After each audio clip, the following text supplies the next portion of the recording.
This is episode 2 of Polytheistic Ramblings, and yes, I am a polytheist.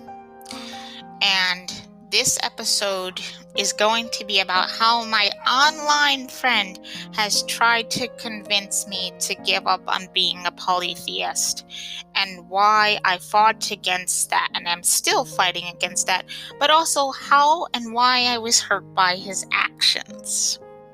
And yes, I was hurt by his actions. I met this individual over 3 years ago on a app. I agreed to help him improve his English. I could say that was one of the worst decisions I ever made. Anyway. But it's not entirely one of the worst decisions I've ever made, but I can tell you that I do regret it on some level. But let's get into what happened. He tried to convince me to give up on polytheism by asking me to tell him bad things that pagans/heathens have done to non-pagans/heathens. And I did, but he was shocked because it did not convince me to give up on being a polytheist/a pagan. And that is because I already knew these things. I didn't go in blind. I did do my research. And how I even became a polytheist in the first place is in itself understandable. I became a polytheist back in 2016, technically, when I came across a picture of Loki on the internet after looking up gods of fire. And that's the basic story of how that happened. But in reality, I always kind of worshipped Set and Anubis, but I didn't really think of it that way. So there's that. And when I told him that it did not change my opinion, he kept on trying to convince me to give up my religious beliefs.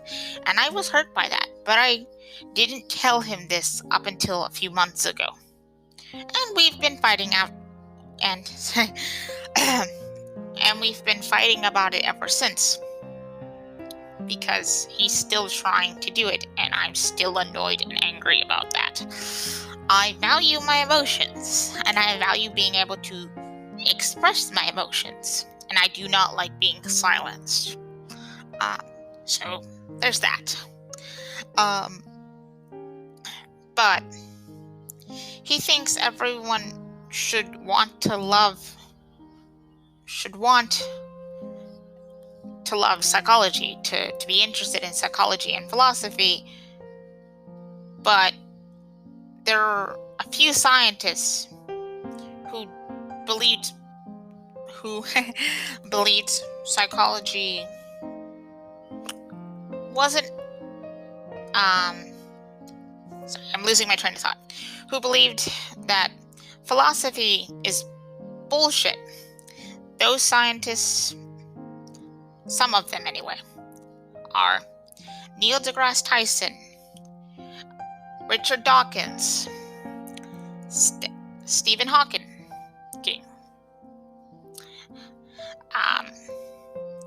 Sam Harris. Those are the ones I know off the top of my head. Though I know there's others.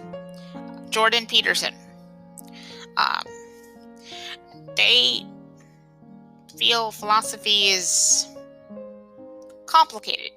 In the case of Stephen Hawking, Sam Harris, and Richard Dawkins, they think philosophy did think that philosophy was useless. In the case of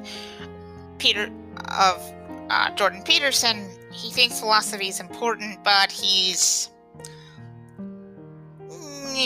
racist as all hell. So there's that. He believes in the bell curve. Go look that up for yourself. And my friend, if I can even call it that, thinks everyone should like philosophy, or everyone secretly does, even though there's ample contradicting evidence to that. And he thinks everyone should like psychology if they don't like philosophy. And I say he doesn't know very much about psychology. He doesn't. He really, really, really doesn't know much about psychology. He thinks that lying to your child, essentially, is healthy parenting, even though he has no children and doesn't really understand children. And this may sound cold, but I'm going to say it anyway. I don't think he should have a child, because I honestly fear that he would ruin their life. And that's just my honest opinion. But I say he doesn't know much about psychology because a lot of what he spouts is just repackaged wisdom from a couple thousand years ago that he doesn't really understand. And as someone who's read a lot of wisdom literature, I find it very annoying. Because if he understood that a lot of this is just repackaged wisdom literature, he would have a completely different opinion. Because a lot of what actually is in psychology is not what he spouts. Some of it flat out contradicts what he says. For example, he constantly wants to talk about the good life and positivity and happiness, but there's hardly no scientific evidence to back it up, and a lot of biologists and other scientists are giving it the side eye and are very critical of it. Some of those scientists are Barbara Ehrenreich, Dr. Sven Brinkman, Dr. Barbara Held, Dr. Todd Kashdan, and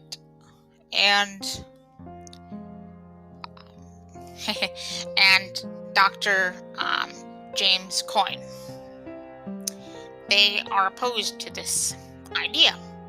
Some of them very harshly, like Barbara Ehrenreich and James Coyne. So there are people who are against these things, and there are people just in general who are against it because there isn't enough scientific evidence. One of those people being me. I don't think there's enough scientific evidence to say that positivity does anything. In fact, there's no way to say that it actually helps with your immunity or helps you to live longer or have a better life. Because, yeah, we know not having a lot of stress is good for you, but that doesn't mean positivity is. That's a far stretch. And that's the kind of thinking he's running into, which, for someone who claims to want more logic, is kind of illogical. And that's why I am against it. It's not because I'm a pagan, though, yes, I am a pagan. And paganism does affect my view of things. But it isn't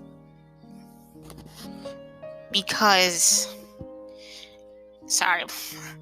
It isn't because I just wanted to. It's because I am critical of these things.